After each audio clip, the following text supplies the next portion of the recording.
हंदवाड़ा की घटना के साथ साथ हाल के दिनों में घाटी में हुई घटनाएं कई सवाल खड़े कर रही हैं। चीनी हथियार, पाकिस्तान और उसके समर्थक आतंकी और घाटी के पत्थरबाज। सेना को एक साथ इन चुनौतियों से निपटना पड़ रहा है और मानवाधिकार का रोना रोने वाले चुप्पी साधे बैठे हैं। हंदवाड़ा में आतंकियों से मोर्चा लेते देश के 5 जाबाज सैनिक शहीद हो गए।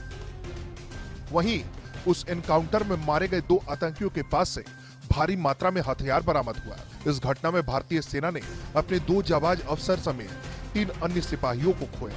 इस मुठभेड़ में मारे गए आतंकियों के पास से चीन में निर्मित हुए हथियार बरामद हुए। इन हथियारों में चाइनीज टाइप 56 और रोमेनियन WASR सीरीज राइफल्स बरामद किए गए हैं। यानी कि घाटी में सेना सिर्फ आतंकियों से नहीं, चीनी हथियारों के खिलाफ भी लड़ाई लड़ रही है। लेकिन उसी कश्मीर में सेना के खिलाफ क्या होता है, आपको जानना जरूर चाहिए।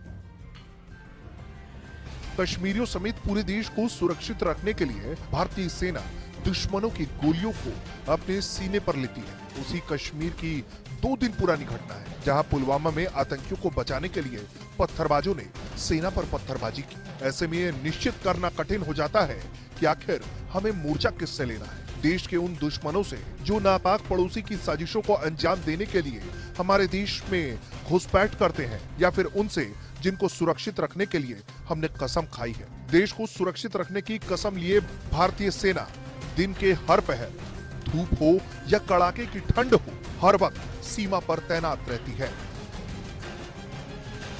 कई बार ऐसा हुआ है कि जब उन पत्थरबाजों ने आतंकियों को भगाने में मदद की और सेना के काम में रोड़ा अटकाने की कोशिश की। शायद वो उस दौर को भूल जाते हैं जब घाटी में आतंकवाद अपने चरम पर था, विकास का नामो निशान नहीं था।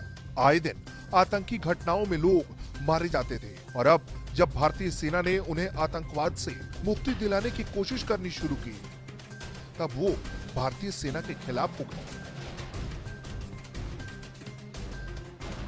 फिर भी इतनी कठिन परिस्थितियों के बावजूद भी भारतीय सेना अपने काम में लगी है। वो घाटी को आतंकवाद से पूरी तरह मुक्त कर देना चाहती है।